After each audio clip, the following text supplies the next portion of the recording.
예, 지난 시간에 이어서 에스겔서 오늘 3장 10절서부터입니다. 에스겔서 3장 10절서부터.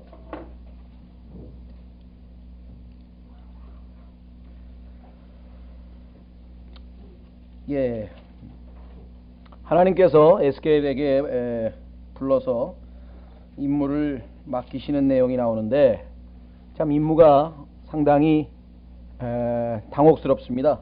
왜냐하면 보내기는 보내는데 하나님께서 하나님 말씀을 안 들을 것이라고, 네가 가서 전하기는 전하는데 전해도 안 들을 것이라고 그렇게 말씀을 하면서 보냈다. 보시다시피 7절에 3장 7절서부터 보시면, 그러나 이스라엘의 집은 내 말에 귀를 기울이고자 하지 아니하리니 이는 그들이 내 말에 귀를 기울이려 하지 아니하기 때문이요.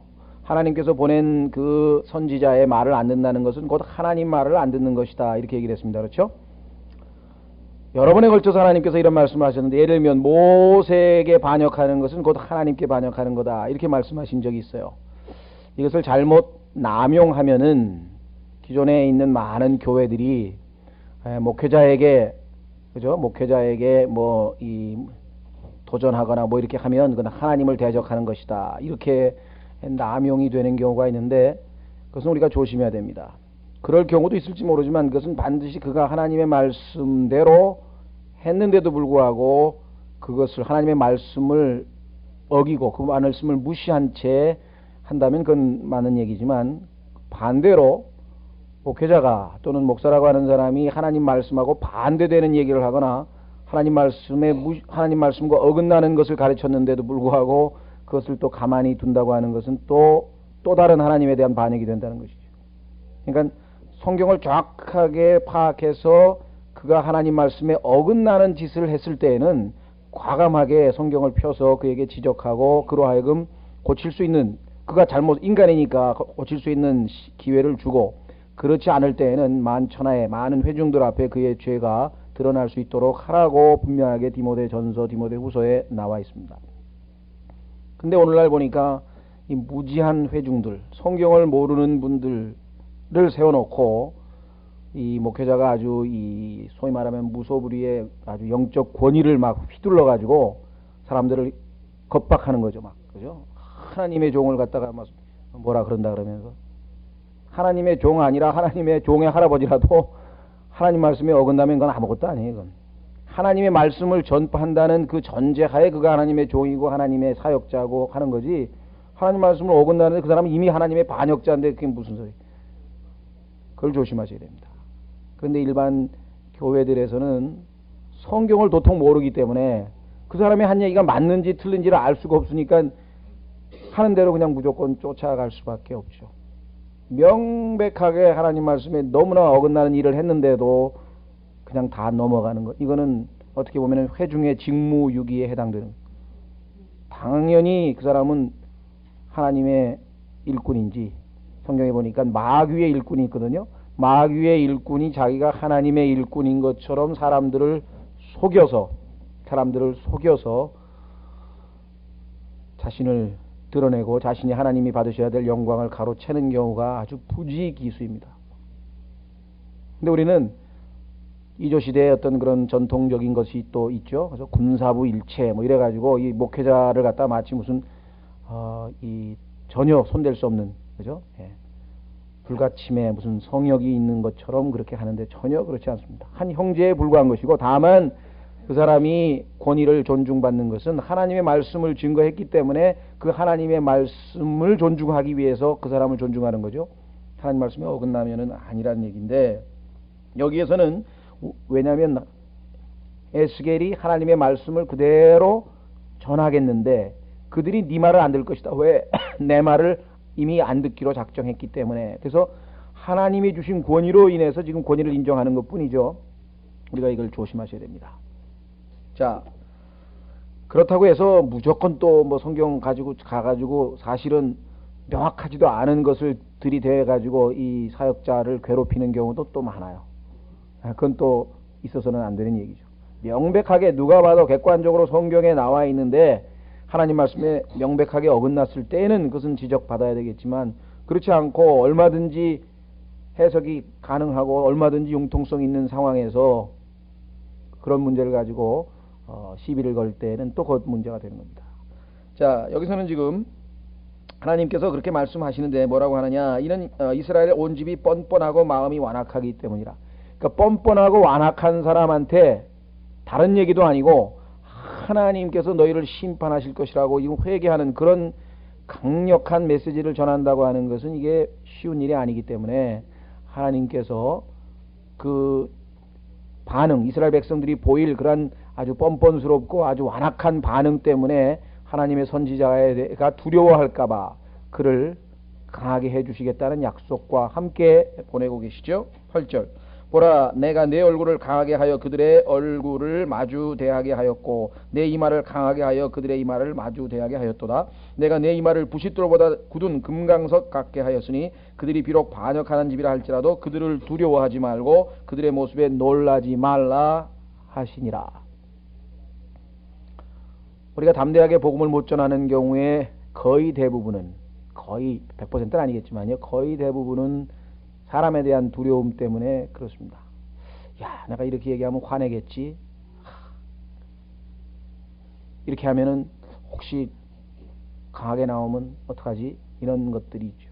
물론 우리가 무대뽀로 가가지고 그냥 막 상대방의 무슨 죄를 지적하고 어떤 그런 인간관계에 있어서 누가 봐도 비인격적인 행동, 그건 아니고 예의를 갖추어서 정확하게, 그러나 또 하나님의 말씀을 있는 그대로 전하긴 전해줘야 된다는 것이죠. 그것을 갖다가 이렇게 완곡하게 하거나 이럴 필요 없이 있는 그대로 일단 말씀은 전해줘야 된다. 자, 그래서 이제 하나님께서 10절에 또 그분께서, 오늘 성경 공부는 10절서부터입니다. 또 그분께서 내게 이르시되 사람의 아들아, 내가 내게 이를 나의 모든 말을 내 마음속에 받고 내 귀로 들어라. 또 너는 가되 포로로 잡힌 자들 곧 내 백성의 자녀들에게로 가서 그들이 듣고자 하든지 아니하든지 그들에게 말하 이르기를 주 하나님께서 이같이 말씀하시느니라 하라 하시니라. 받은 임무는 606년에 이 느부갓네살이 쳐들어와 가지고 605년에 이스라엘 백성들이 일부가 포로로 잡혀갔는데 그때 잡혀간 사람 중에 유명한 사람이 다니엘입니다. 그 후 587년인가요? 아니, 죄송합니다. 597년. 8년 뒤에 2차 침공이 있어서 그때 이제 포로로 잡혀간 게 여호와킨 왕하고 왕족에 해당되는 이 에스겔, 제사장 에스겔을 비롯한 또 일부 사람들이 다시 그 바벨론으로 이제 포로로 잡혀가게 되고, 그 다음에 이제 얼마 후에 586년일 겁니다. 아마 586년에 3차 침공 때는 이스라엘이 완전히 이제 예루살렘 성벽이 다 무너지고 성전이 다 파괴되어 버렸어요. 정말 하나님의 백성이 큰 수치를 당하는 일이 벌어진 것이죠. 이것이 여러분들이 아마 학교 다니실 때 세계사 공부에서 보면은 이스라엘의 바벨론 유수라 이렇게 지금 세계사 책에 보면은 나옵니다. 이스라엘 민족이 아예 전체가 바벨론으로 포로로 잡혀갔던 그 기간 70년에 대한 언급이 일반 세계사에서도 나오죠. 자, 그런데 여기 보시면은 하나님께서 뭐라고 말씀하시는 거 아니? 나의 모든 말을. 이게 아주 중요한 겁니다. 우리가 하나님께서 우리에게 주신 말씀은 창세기 1장 1절부터 계시록 22장 21절까지 3만 1000, 글쎄요, 119절이라고 하는 사람도 있고, 이 구절 수를 누가 셌는지는 모르겠지만 서로 틀려요. 어떤 게 정확한지 모르겠습니다. 하여간 3만 구절이 넘고 어휘로는 약 80만 단어에 해당됩니다. 이 모든 말씀이 every word라 했으니까요. 모든 말씀이 다 우리에게 하나님이 주신 말씀이기 때문에 한 말씀이라도 우리가 소홀히 하거나 무시해서는 아니 되는데, 문제는 상당수의 그리스도인들이 창세기 1장 1절부터 계시록 22장 21절까지 모든 하나님의 말씀을 처음부터 끝까지 다 읽고 그 다음에 처음부터 다시 다 읽고 이렇게 안 한다 이 말. 자기 마음에 드는 구절이나 쉬운 거나 이런 거는 좀 골라서 읽는데, 딱딱하거나 지루하거나 재미없거나 아니면 어렵거나 뭐 이런 거 나오면 잘 안 읽으려고 하거든요. 그래서 영적으로 건강하기가 어려워요. 마찬가지예요. 우리 어린아이들도 뭐 우유 마시고 그 다음에 뭐 빵 먹고 그 다음에 피자 먹고 뭐 햄버거 먹고 입맛에 맞는 건 다 먹고 시금치, 양파, 뭐 무슨 파, 김치 이런 거 하나도 안 먹고 그러면 뭐 그의 그 육적인 건강이 어떻게 될 것인가는 너무나 뻔한 얘기거든요. 그래서 하나님의 말씀이 항상 우리에게 듣기 좋은 말씀만 있는 건 아닙니다. 성경에 보면은 아주 강력한 말씀도 있기 때문에 그 말씀 우리가 책망도 받아야 되고 여러 가지 말씀들이 들어있는데, 모든 말을 하나님 말씀을 3분의 1만 전하고 3분의 1을 60%를 삭제해가지고 하나님으로부터 나중에 크게 꾸중받은 이 거짓 선지자, 하나님의 말씀을 자기에게 필요하고 유익한 것만 살짝 아전인수격으로 갖다가 이용해 먹었던 대표적인 사람이 발람이라고 하는 사람인데요. 기회가 있으신 분들은 아마 민수기 23장을 잘 읽어보시면 왜 하나님께서 발람을 그렇게 아주 책망하셨는가. 하나님이 하신 말씀에 60%는 생략하고 3분의 1만 30%만 전했어요. 자, 한번 확인해 보겠습니다. 신약 성경에도 바울이 이와 같은 것에 대해서 언급을 합니다. 사도행전 20장. 그래서 저희 교회도 아직은 다 못했습니다. 저희 교회는 창세기 1장 1절부터 계시록 22장 21절까지 한 구절도 남기지 아니하고 전부 다 하나님의 말씀을 공부하기 위해서 지금 부지런히 지금 약 8년간 7년 반간 와 있는데요. 아직 다 못했어요. 우리 못한 거 많죠. 그거 다 해야 돼요. 다 해야 돼. 근데 그런 교회, 창세기 1장 1절부터 계시록 22장 21절까지를 한 구절 한 구절 계속해서 하나님 말씀을 다 공부하는 그런 교회는 글쎄요, 뭐 100개 중에 하나는 찾기가 힘들 겁니다. 거의 그렇게 가르치질 않아요. 자, 사도행전 20장에 보시면 바울이 이런 표현을 합니다.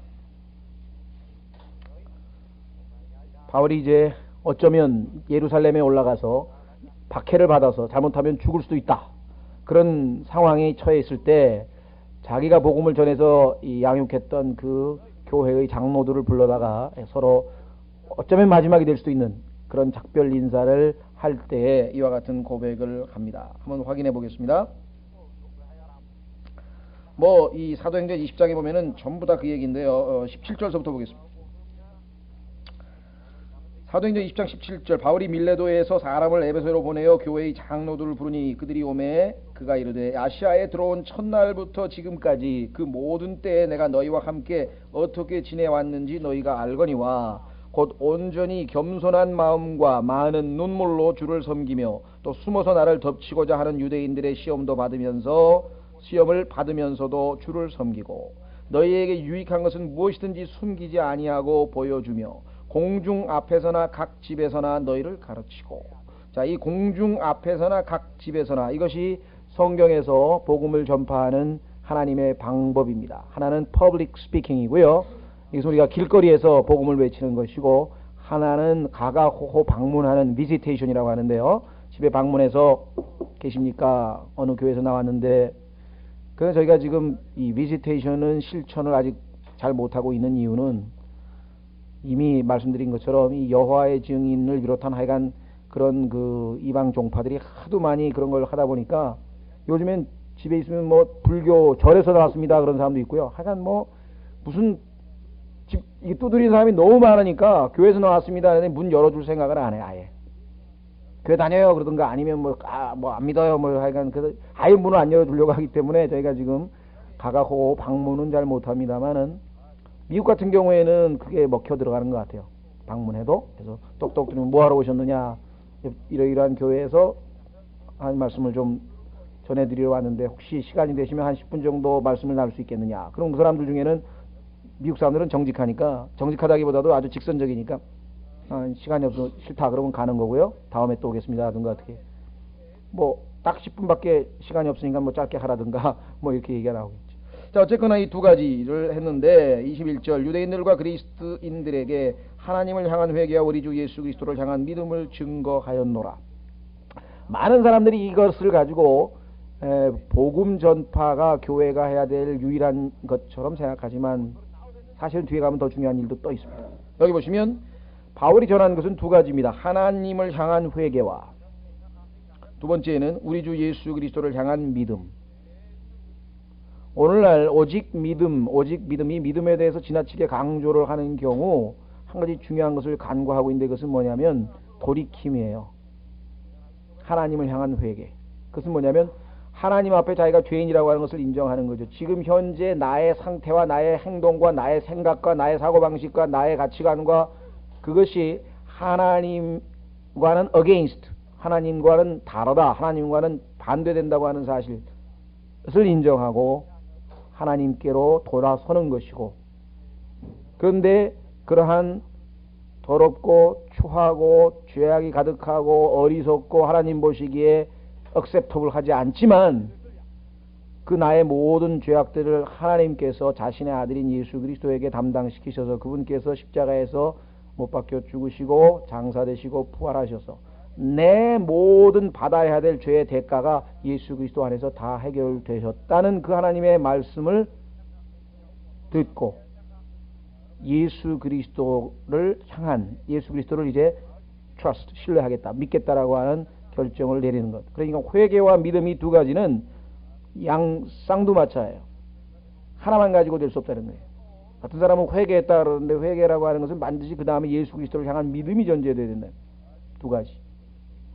자, 보라, 내가 내 영 안에서 결박당하 예루살렘으로 가노니 거기서 내게 무슨 일이 닥칠지 알지 못하노라 하면서 이제 오직 성령님께서 각 도시에서 증언하사 결박과 고난이 나를 기다린다 하시나 이런 일들이 결코 나를 움직이지 못하며 또한 내가 나의 생명조차도 귀한 것으로 여기지 아니하노니 이것은 내가 나의 달려갈 길과 주 예수님께 받은 사역 곧 하나님의 은혜의 복음을 증거하는 일을 기쁨으로 끝마치고자 함이라. 보라, 내가 너희 가운데 다니며 하나님의 왕국을 선포하였으나 이제는 너희 모두가 다시는 내 얼굴을 보지 못할 줄 아노라. 죽음을 각오하고 있죠. 그러므로 내가 이날 너희로 하여금 증거하게 하거니와 내가 모든 사람의 피로부터 깨끗하니. 이것이 바울이 하나님 앞에 갖고 있었던 양심의 선언입니다. 그 누가 담대하게 그렇게 얘기할 수 있겠습니까? 여러분 가운데 나는 그 누구에게 대해서도 그 사람의 피에 대해서 깨끗하다. 왜? 나는 그 사람에게 반드시 예수 그리스도를 믿어야 된다고 얘기를 해줬고, 예수 그리스도를 거부했을 때에는 영원한 불못이 기다리고 있다는 얘기도 해줬고, 그분을 믿을 때 얻을 축복에 대해서도 다 얘기해줬고. 근데 혹시 우리 주변에 있는 사람이나 나를 잘 아는 사람인데 너 왜 그때 입 다물고 있었니? 한마디도 안 해줬다. 너는 나한테 한마디도 안 해줬다. 이러면 그 사람의 피에 대해서 우리가 깨끗할 수 없다는 거죠. 자, 그래서 바울은 나는 다 얘기했다. 이는 내가 지금까지 회피하지 아니하고 하나님의 모든 계획을 너희에게 밝히 말하였습니다. 사실은 이 얘기를 하려고 좀 길게 왔네요.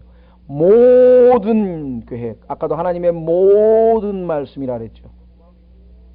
하나님 말씀 중에 듣기 좋은 것만, 기분 좋은 것만, 예수 그리스도를 믿으면 마음이 평안해지고 기쁨이 오고 이 좋은 얘기만 해주는 것이 아니라 좋은 얘기, 나쁜 얘기 있는 그대로 모든 계획. 자, 그래서 에스겔은 다시 돌아옵니다. 3장 10절에 또 그분께서 내게 이르시되 사람의 아들아, 내가 내게 이를 나의 모든 말, 모든입니다. 내 마음속에 받고 내 귀로 들으라. 아하, 그러니까 먹으라고 하는 말씀이 무슨 종이를 씹어 먹으라는 뜻이 아니라 마음속에 받으라는 말씀이구나. 이 성경이 해석을 했네요. 11절 또 너는 가되 포로로 잡힌 자들과 내 백성의 자녀에게로 가서 그들이 듣고자 하든지 아니하든지 그들에게 말하 이르기를 주 하나님께서 이같이 말씀하시느니라 하라 하시니라. 우리에게도 동일하게 영적으로 적용되겠네요. 복음을 들으려고 하든지 드리려고 하지 아니하든지 일단은 알려줘야 된다. 그렇다고 해서 막 듣기 싫다고 하는 사람을 그냥 막 억지로 그냥 붙잡아가지고 막 그 귀에다가 뭐 그런 얘기는 아닙니다. 그죠? 적어도 그 사람이 듣기 원치 아니할지라도 그 사람에게 마지막으로 그것이 어떤 결과를 가져올 것인지에 대한 경고와 또 필요하면 책자를 줄 수도 있을 겁니다. 자, 그래서 우리는 12절로 왔습니다. 그렇죠? 예. 자, 12절. 그때 그 영께서 나를 들어 올리심에. 자, 그러니까 하나님의 말씀이 있고 그 다음에 그 말씀을 전달하는 전달자가 지금 이 하나님의 말씀을 들었고, 이때 이제 하나님께서 그의 영을 통해서 이제 일을 진행시키시는 거죠. 성경에 항상 순서가 그렇습니다. 하나님의 말씀이 있으면 그 말씀을 전달할 전달자 사람이 있고, 그때 그 사람이 순종하고자 할 때에 성령께서 그때부터 역사하기 시작하는, 사도행전 2장에도 동일한 원칙이 적용이 됩니다. 자, 그때 그 영께서 나를 들어 올리심에 내가 내 뒤에서 크게 몰려오는 소리를 들으니, 그 몰려오는 소리는 13절에 보니까 1장에 나와 있던 그 여러 생물들이 바퀴들을 이제 동원해서 움직이는 소리네요. 내가 내 뒤에서 크게 돌려오는 소리를 들으니 이르시되 주의 처소에서 나오는 주의 영광을 찬송할지어다 하니라. 에스겔서에서 자주 등장하는 표현 가운데 하나가 주의 영광입니다. 주의 영광이 함께하다가 주의 영광이 떠났다가 다시 주의 영광이 되돌아온다. 주의 영광. 염두에 두시고 이 말씀을 나올 때마다 한번 좀 확인해 보시기를 바라고요. 자, 그래서 여기 보시면 그 영께서 나를 들어 올리셨다 이렇게 얘기를 했는데 13절에 보니까 또 내가 생물들의 날개들이 서로 닿는 소리와 생물들을 마주한 바퀴들의 소리와 크게 몰려오는 소리를 들으니라. 우리가 생각할 때에는 에스겔서 1장에서 봤던 그 어마어마한 환상, 그렇죠? 우리가 봤지만 정말 너무 신비한 환상이잖아요. 그런 거 아마 여러분과 제가 만약에 한번 봤으면 어떻게 될까요? 그냥 만나는 사람한테마다 그 얘기 하느라고 정신이 없을 텐데, 에스겔은 그 환상에 관심이 가 있었던 게 아니라 하나님과 하나님의 말씀과 하나님의 영광에 초점을 맞추고 있어요. 그래서 그 환상은 그냥 하나님이 보여주신 하나의 어떤 그 이 표적에 불과한 것 뿐이었지, 환상에 사로잡혀서 환상을 봤다. 지금 그러고 있지 않다는 거죠. 아주 지금 건전한 태도를 지금 아주 보이고 있습니다. 그렇죠? 자, 그래서 우리는 에스겔의 관심의 초점은 하나님과 하나님의 영광과 하나님의 말씀이었지, 이 잘못된 어떤 이상한 것에 사로잡혀 가지고 그런 환상을 붙들고선 이 환상이 의미하는 바가 뭘까? 저 광채가 무엇을 의미할까? 그 맨날 그것만 가지고 붙들고서는 쫓아다니면서 사람들에게 내가 말이야 봤는데 막 녹주석 같은 막 큰 불빛이 막 뭐, 성경 공부할 때 보면은요, 관심의 초점이 그런 어떤 그 지적인 호기심, 뭔가 하나 알아가지고 그거 가지고 그냥 뭔가 막 그러려고 하는, 하나님의 말씀을 통해서 하나님이 어떠하신 분임을 알고 내가 어떠한 자임으로 알고 하나님과 나 사이에 어떤 올바른 관계가 있어야 됨을 알고, 그와 같은 인격적인 주님과의 교제를 통해서 살아계신 주님을 더 깊이 알아가는, 이게 지금 성경 공부의 주 목적인데, 그게 아니라 무슨 이상한 지식, 신기한 뭐 그런 거 하나 알면 거기에 아주 이 장악당하는 사람이, 오큐파이드 되는 사람이 있어요. 그래서 막 이상하고 어려운 것만 가지고서 막 재밌어하고 파고드는 사람이 있는데, 성경에 대해서는 그와 같은 것에 대해서 경고를 하고 있습니다. 한번 확인해 보겠습니다. 구약 성경에 보면은 신명기 29장 29절로 가보겠습니다. 신명기 29장 29절에 보시면 하나님께서 분명하게 말씀하시기를, 신명기 29장 29절,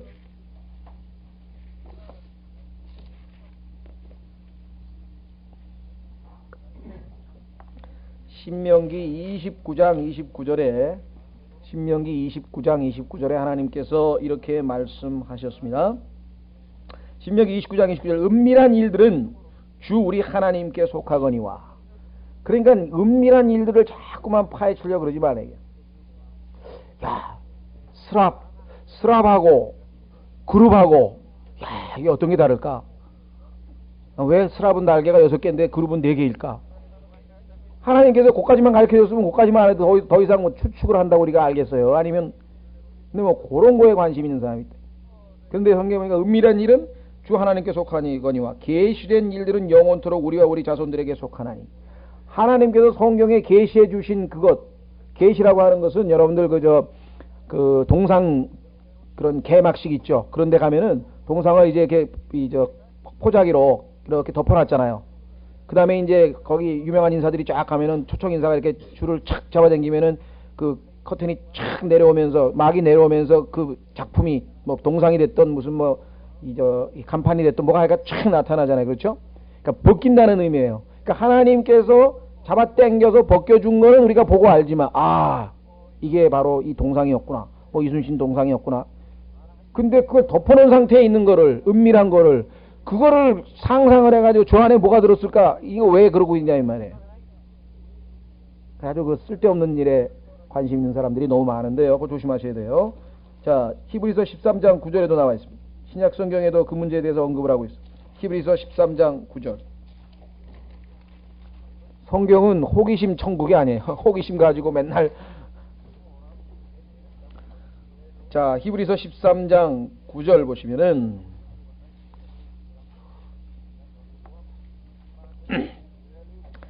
여러가지 이상한 교리에 끌려다니지 말지니. 자, 이상한 교리. 에? 천사들 중에 계급이 있는데 뭐 무슨 천사는 뭐 성경에도 없는 뭐 이상한 얘기를 어디서 책에서 주워가지고 와가지고 UFO가 사실은 그게 천사들이 타고 다니는 뭐래더라 뭐 이런다든가.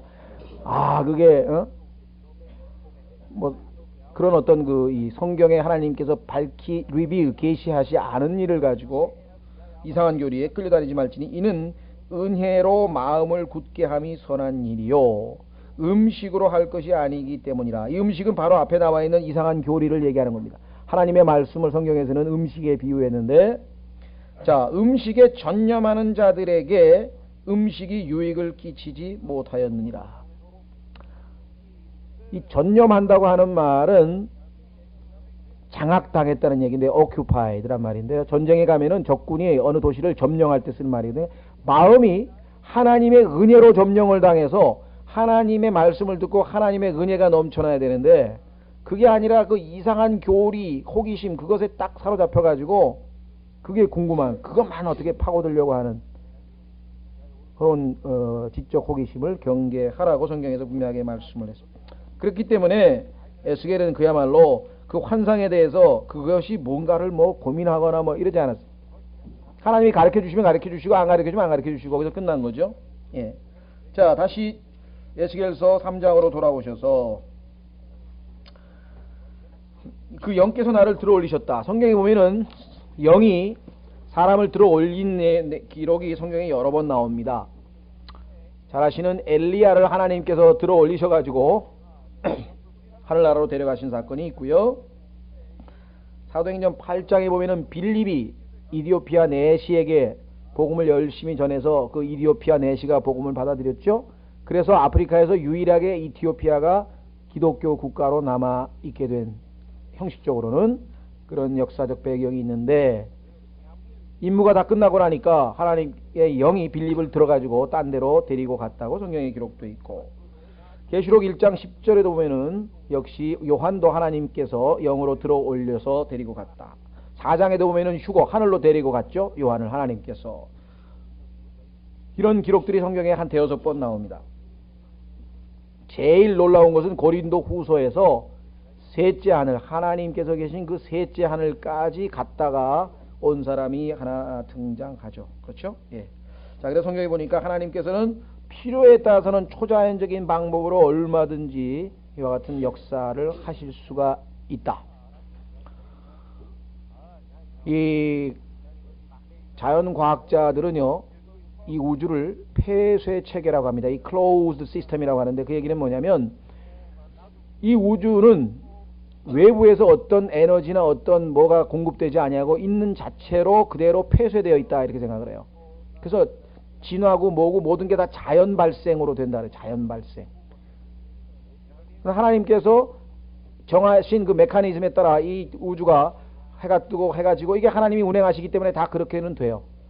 그러나 때로는 그 만드신 하나님께서는 얼마든지 개입하셔서 그 지구가 성경에 보니까 때로는 거의 하루 동안 해가 꼼짝도 안 하고 해가 안 지고 있었던 기록도 나오고, 그렇죠? 예수 그리스도께서는 필요에 따라 중력을 멈추게 하셔서 바다 위를 걸어가신 적도 있고 등등등등 많은 기적을 하시게 될 수가 있습니다. 상식적으로 생각해서 만약에 내가 어떤 기계를 만들었는데 그 기계를 오토매틱에다 딱 눌러놨다고 자동으로 모든 게 다 돌아가는데 내가 필요에 따라서 수동으로 얼마든지 할 수 있잖아요. 이상할 게 하나도 없다. 하나님께서 이와 같이 개입하실 수도 있는데, 이건 이제 오픈 시스템인데 인격체인 우주를 믿지 않죠. 이 인격체인 하나님께서 이 우주를 주관하고 계신다고 하는 사실을 과학자들은 믿을 수가 없는 거예요. 그러니까 그들은 기적이라고 하면 믿을 수가 없는 거예요. 왜? 일어날 수가 없는 거니까. 그러나 우리는 살아계신 하나님께서 만들어 오시기 때문에 필요에 따라서는 하나님의 뜻에 따라 얼마든지 가능하다라고 하는 것이죠. 자, 그래서 12절에 이 영이 이동시킨 사건들을 성경에서 나중에 기회 있으면 한번 확인을 해 보시기를 좀 바라고요. 자, 그 다음에 14절에 보시면 이와 같이 그 영께서 나를 들어올리어 데리고 가시기에 내가 고통 중에 영이 흥분하는 가운데 가니라. 그러나 주의 손이 강하게 내 위에 임하여 계시니라. 자, 이게 어떻게 된 건가요? 하나님께서 지금 영을 통해 그분의 영을 통해서 이제 데리고 가시기에, 그러니까 임무를 부여하시는데, 첫 번째 임무는 뭐냐? 벌써부터 가가지고 뭐 말씀을 쫙 들어라, 이스라엘 백성들이여 들어라, 뭐 포로로 온 자들이여 들어라, 뭐 이거 뭐 그런 우리가 보기에 아주 멋진 그런 게 아니라 이들이 고통당하고 있는 현장으로 데리고 가서 그 현장 경험을 시키시는 일이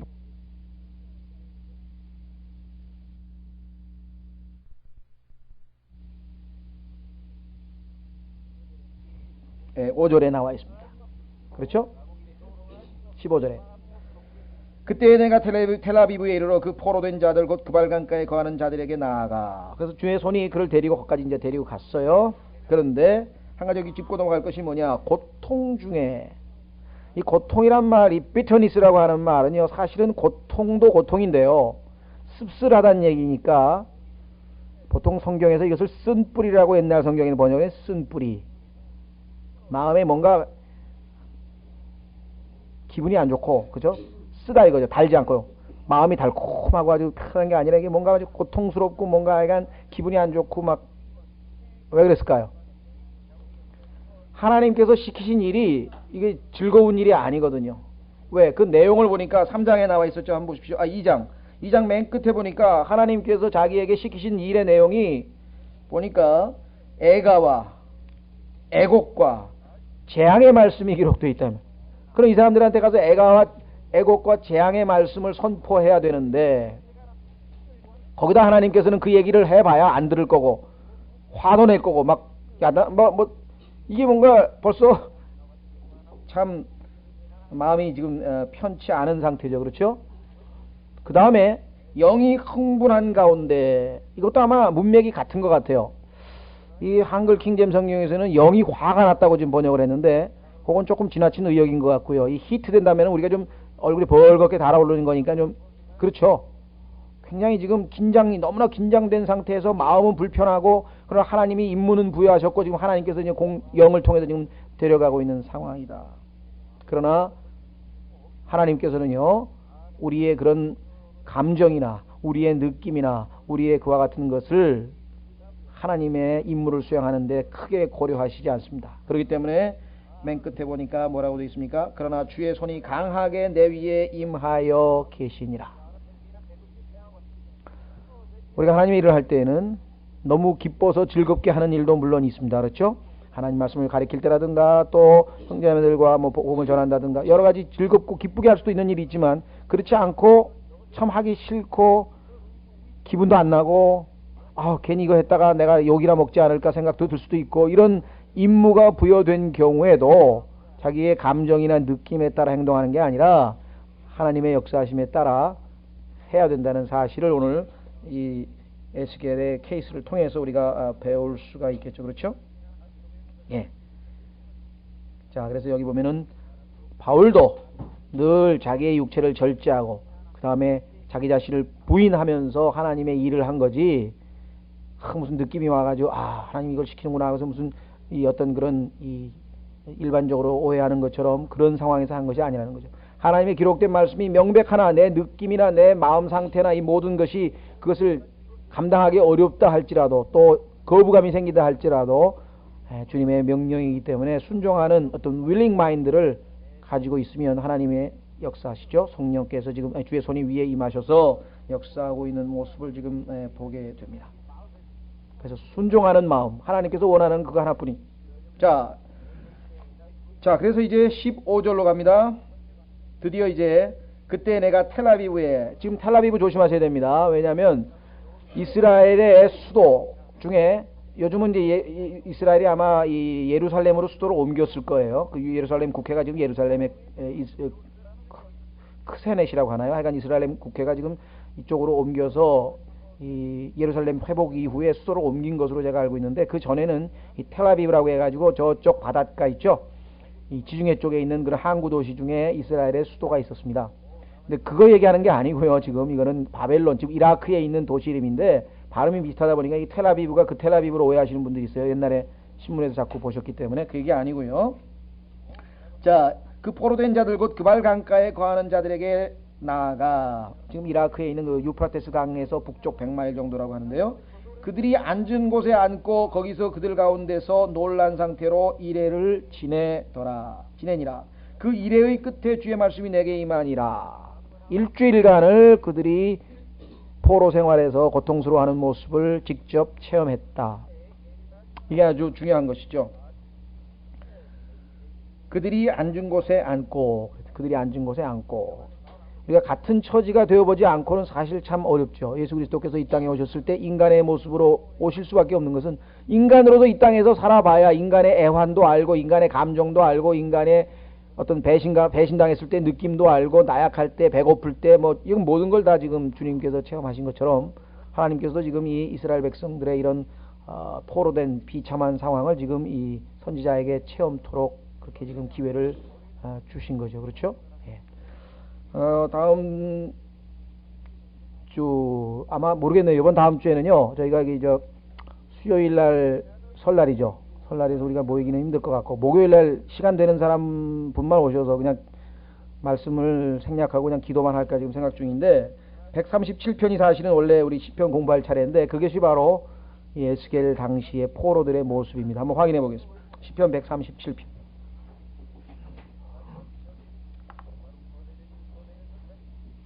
시편 137편에 보시면 이렇게 기록되어 있죠. 우리가 바벨론의 여러 강변에 앉아. 그 중에 하나가 그발 강가예요. 바벨론의 여러 강변에는 유프라테스도 있고, 그 다음에 그발 강도 있고, 여러 가지 강이 있잖아요. 그 중에 하나, 강변에 앉아 거기서 참으로 시온을 기억하며 울었도다.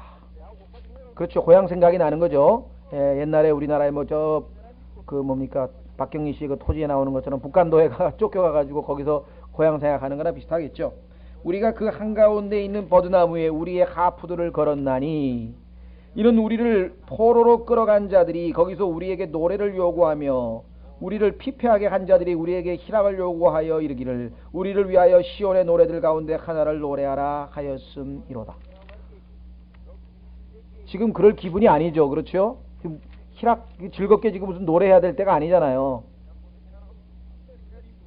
그래서 우리가 어찌 이방 땅에서 주의 노래를 부르리요. 오 예루살렘아, 내가 너를 잊을진대 내 오른손에 그 솜씨를 잃을지로다. 내가 너를 기억하지 아니하거나 내가 가장 기뻐하는 것보다 예루살렘을 더 기뻐하지 아니할진대 내 혀가 입천장에 붙을지어다 하면서 지금 그 예루살렘을 향한 그들의 간절한 마음을 지금 이야기하고 있는데요. 자, 그래서 이런 현장, 이 정말 조롱을 당하고 또 이 무시를 당하고 또는 박해를 당하고 괴롭힘을 당하는 그러한 이 포로된 사람들, 포로로 끌려온 사람들의 삶의 현장에 하나님께서 에스겔을 데리고 가셨다. 그것이 지금 바로 3장 15절입니다. 그렇죠? 예, 데리고 가셨습니다. 16절 이래, 거기 봐야죠. 이래. 짚고 넘어갈 것 중에 하나 이래, 일주일인데요. 여러분들 혹시 욥기를 읽어보신 분들은 욥의 친구들이 와서 욥이 고통당하는 모습을 일주일간 함께 지켜보고 있었던 것을 아마 기억하실 것입니다. 그렇죠? 또 여호수아가 여리고성을 돌 때 매일 한 바퀴씩 돌고 마지막 7째 날은 7바퀴를 돌고 그제서야 여리고성이 무너진 것을 우리가 기억하시겠죠. 그렇죠? 예, 그래서 성경에서 이 7일은 우리가 일반적으로 알려있는 야곱의 환난, 7년간 이스라엘 백성이 하나님의 마지막 징계인 고난을 당하여 그 기간과 일치하는 것입니다. 교리적으로 보자면 자, 그래서 하나님의 말씀이 드디어 일주일이 끝난 다음에 임했다고 하는 것은 이스라엘 백성의 환난이 끝난 후에 회복을 예표하고 있는 모습이죠. 자, 여기서 한 가지 짚고 넘어갈 것은요, 영적으로 우리에게 적용해야 될 것은 그들이 앉은 곳에 앉고, 미국 사람들이 전 세계에서 제일 많은 선교사를 보내는데 이 미국 선교사들이 가서 선교를 훌륭하게 한 예도 물론 많죠. 그러나 대부분의 경우 실패가 대부분입니다. 그 대표적인 이유가 뭐냐면 그들이 거기에 가서 그 사람들과 똑같은 방식으로 생활을 해야죠. 예를 들면 인도에 가면 손으로 밥을 먹어야 되고, 그렇죠? 인도 사람들은 손으로 먹잖아요, 밥을. 그럼 손으로 먹어야 되고, 또 중국에 가면은 중국 사람들처럼 뭐 중국 사람이 입는 옷도 입고, 옛날에 가면 중국 사람들이 이렇게 변발인가요? 뭐 이상하게 머리도 따고 막 그러잖아요. 중국 사람처럼 살아야지 그 사람들하고 이 동화가 돼서 얘기도 나누고 뭔가 복음을 전할 수가 있는데, 그게 아니고 가서 뭐 포크 나이프에다가 완전히 서양식으로 해서 자기 나라 방식, 아메리칸 스타일로 해가지고 생활하면서 그 사람들에게 접근하려고 하니까 이건 전혀 먹혀 들어가지가 않았다. 모든 선교의 실패는 그들과 같이 되지 않았기 때문에. 바울은 왜 성공할 수 있었는가 한번 보십시오. 시간이 있나 한번 확인해 보겠습니다. 바울은요 몇 장에 있나요? 한번 확인해 보겠습니다. 유대인에게는 유대인에게로 되고 이방인들에게는 이방인들처럼 하고, 고린도 전서인가요 그게? 한번 확인해 보겠습니다.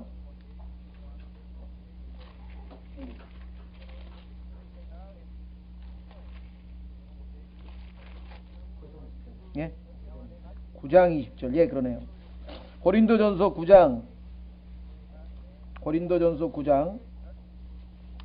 19절에 보시면 내가 모든 사람으로부터 자유하나 스스로 모든 사람에게 종이 된 것은 더 많은 사람을 얻고자 합니다. 유대인들에게 내가 유대인같이 된 것은, 유대인들에게 복음을 전하려면 유대인 사람처럼 돼야 유대인하고 뭐 얘기가 통할 거 아니겠어요, 그렇죠? 네. 그 다음에 유대인들을 얻고자 하며, 율법 아래 있는 자들에게 율법 아래 있는 자같이 된 것은 율법 아래 있는 자들을 얻고자 하며, 율법 없는 자들에게는 내가 하나님의 율법 없는 자가 아니요 그리스도께 율법 안에 있는 자이나 율법 없는 자같이 된 것은 율법 없는 자들을 얻고자 하며, 약한 자들에게 내가 약한 자같이 된 것은 약한 자들을 얻고자 하며, 내가 모든 사람에게 모든 것이 된 것은 어찌하든 몇 사람이라고도 구원하려고 함이라. 요즘에 얘기하는 소위 말하면 이제 눈높이, 그렇죠? 그 사람과 같은 눈높이에서 봐야 뭐가 마음이 통할 거 아니겠어요? 모르겠어요. 요즘 제가 잘 모르겠는데 어쩌다 언젠지 잘 모르겠는데 약간 오래전에 본 것 같은데, 왜 그 무슨 체험이라 그래가지고 뭐 탤런트들이 뭐 어디 가가지고 막 고생하고 뭐 체험하는 뭐 그런 프로그램이 있대요. 가가지고 막 농사도 지어보고 뭐 어떨 때는 막 저 해녀처럼 막 물속에 들어가서 막 그런 거 있잖아요. 체험. 아주 좋은 거예요. 체험을 해봤다는 얘기는 compassion, 함께 고통을 나눈다는 얘기거든요. 이 동정심이라고 하는 영어 단어가 바로 그거예요. come이란 말은 with, 함께란 말이에요. 함께. passion이란 말은 고통이거든요.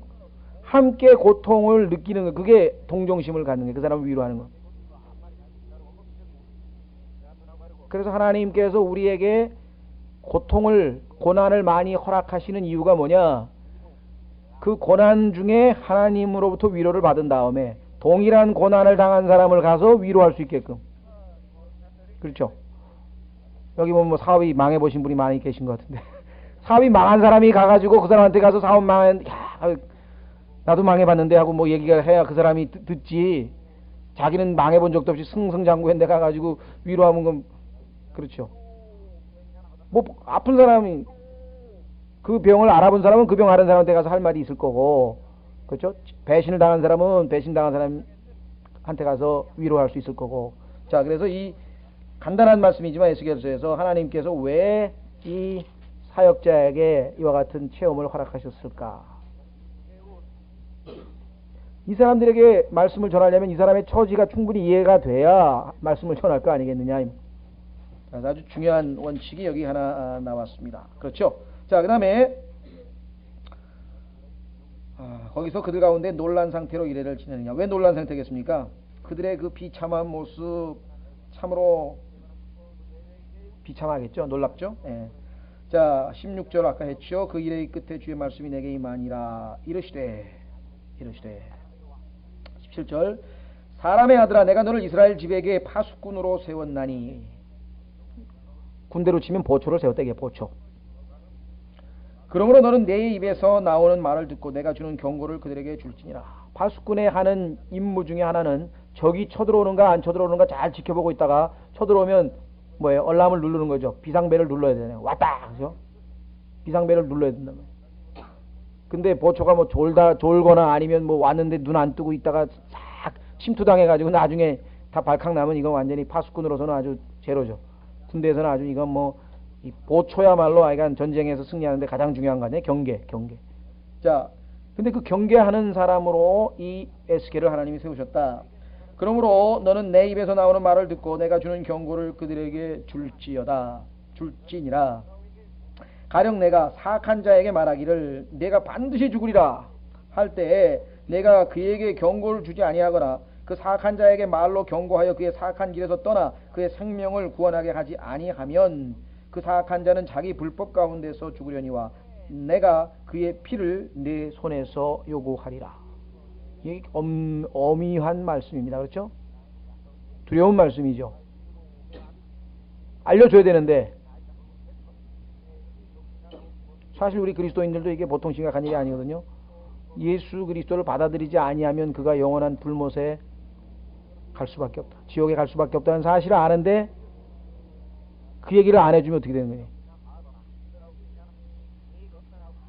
안 해주면 물론 해줘도 그 사람은 뭐 안 들을 거예요. 그건 이제 우리 얘기고 듣든지 안 듣지 그거는 이제 하나님이 알아서 하실 일이고 네가 안 하면 그 책임은 너에게 묻겠다고 지금 하나님께서 얘기를 했네요. 그래서 아까 바울은 나는 너희에게 깨끗하다. 너희들 피에 대해서 내가 깨끗하다고 한 얘기는 자기는 다 경고를 했다 이 말이겠죠. 19절 그런데 내가 그 사악한 자에게 경고를 주었으되 그가 자기의 사악한 행위와 자기의 사악한 일에서 떠나 돌이키지 아니하면 그는 자기 불법 가운데서 죽으려니와. 경고를 했는데도 안 들었어. 그럼 그 사람 책임이야. 그러나 너는 경고를 했으니까 너는 뭐예요? 내 혼을 건졌느니라.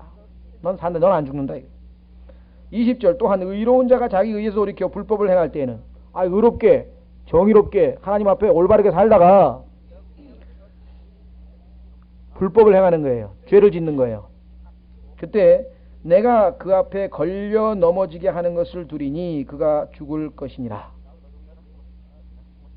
죽는다 이거예요. 그런데 죽을지도 모르니까 조심하라고 알려줄 임무가 있다. 내가 그에게 경고를 주지 아니하였으므로 그가 자기 죄 가운데서 죽으려니와 그의 의 곧 그가 행한 의는 기억되지 아니하겠고 오직 내가 그의 피를 내 손에서 요구하리라. 그럼에도 불구하고 내가 그 의로운 자에게 경고하여 그 의로운 자가 범죄하지 아니하게 하므로 그가 범죄하지 아니하면 그는 반드시 살 것이니 이는 그가 경고를 받았음이라. 너도 내 혼을 건졌느니라. 증인으로서의 삶. 우리는 이제 신약에서는 파수꾼이라는 용어를 안 쓰고 증인이라고 하는 말 쓰죠. 증인은 뭐냐면 보고 들은 것을 증언하는 사람이 증인인데 입 다물고 가만히 있으면 이건 증인의 책무를 다하는 게 아니겠죠.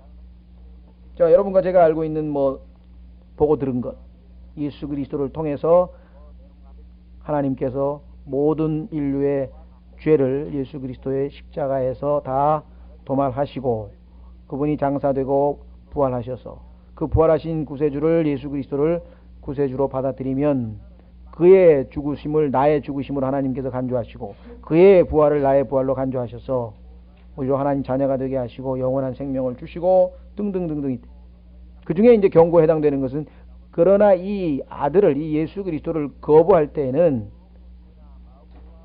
성경에 보니까 마귀와 그의 천사들을 위하여 예비된 불못으로 던져질 것이다. 성경에 보니까 하나님께서 인간을 보내려고 지옥을 만든 게 아니라 마귀와 그의 타락한 천사들을 위해서 만들어 놨는데 하나님을 거부하고 마귀를 택한 사람은 사람이지만 가야 하지 말아야 할 곳으로 갈 것이라고 성경에 경고가 나와 있다. 자, 여기서 한 가지 짚고 넘어갈 것이 있습니다. 이 구절들을 잘못 읽으면 그리스도인이 이 세상에서 이 땅에서 살다가 죄를 짓고 여기 나와 있는 것처럼 책무를 다하지 아니하고 하면 여기 지금 그 죽는다는 말이 나오죠. 그 피를 내 손에서 요구하리라 라고 하나님의 말씀을 해석을 어떻게 하냐면 다시 구원을 잃고 그리스도인이라 할지라도 다시 지옥으로 갈 수 있다 라고 하는 잘못된 교리를 이 구절에서 많이들 인용을 했습니다. 얼핏 이 구절만 그냥 읽으면 그렇게 생각이 돼요. 그러나 한 가지 우리가 조심해야 될 것은 하나님께서 우리에게 요구하시는 것은 진리의 말씀을 올바로 나누라 그래요. 지금 이 에스겔이 하나님으로부터 받은 내용은 에스겔의 민족 이스라엘이죠. 그렇죠? 그 다음에 그 포로된 자들에게 하나님께서 전하라고 하신 내용입니다. 그런데 이 내용에 보면 뭐 지옥에 간다든가 뭐 하늘나라에 간다든가 예수 그리스도를 믿으면 구원을 얻는다든가 이런 내용이 아니에요. 하나님과 이스라엘 사이에 맺은 옛 언약, 우리가 이제 Old Testament라고 하는데 구약이라고 하는 것은 내용이 뭐냐면 하나님께서 정해주신 율법이 있어요. 그 율법을 잘 지키면 하나님께서 주시는 약속의 땅 팔레스타인 그 땅에서 건강하게 오래오래 그 다음에 부유하게 그 다음에 자손도 많이 낳고 행복하게 살 것이다. 하나님께서 말씀하신 이런 물질적인 눈에 보이는 이 축복들에 대한 이야기예요. 그런데 그렇지 않고 불순종하면 하나님께서 그들에게 질병도 가져다 주시고 하나님께서 그들에게 가난하게 하시고 자식들도 다 죽게 하시고 그 다음에 포로로 잡혀가게 하시고 그렇게 벌 주시겠다. 하늘나라하고 지옥 가는 얘기하고는 아무 상관이 없는 내용이거든요, 이게.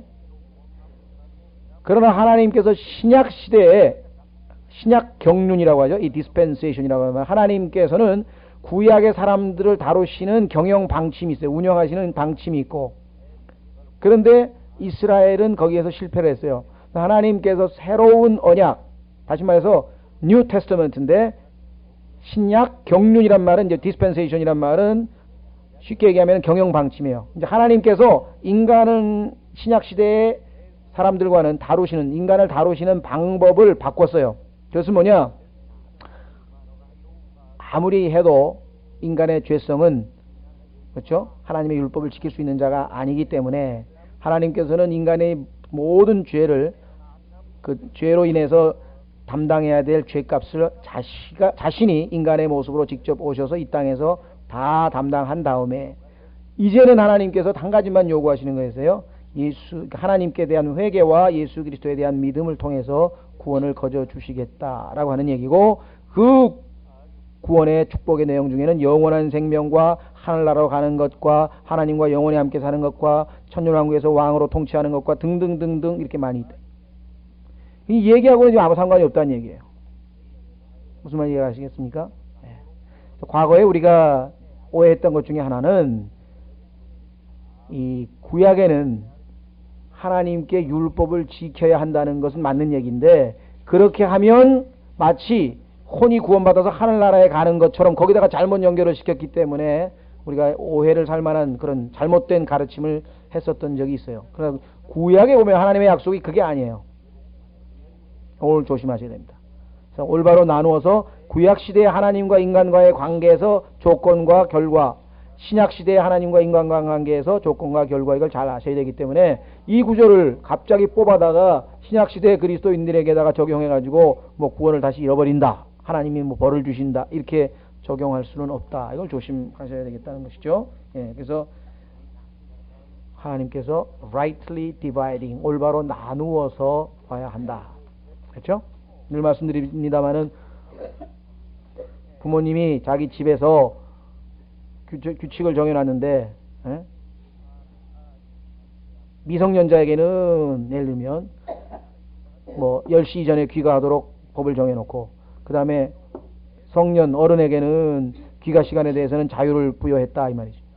방식이 다르듯이 한 가정의 아버지도 다르듯이 하나님께서도 구약 시대에는 율법이라고 하는 것을 통해서 하나님께서 다루셨지만 신약 시대에는 은혜라고 하는 새로운 방식으로 하나님께서 인간을 다루신다. 이것을 구분짓지 아니하면은 성경을 공부하는데 또 이해하는데 굉장한 어려움이 생긴다, 이거죠. 예.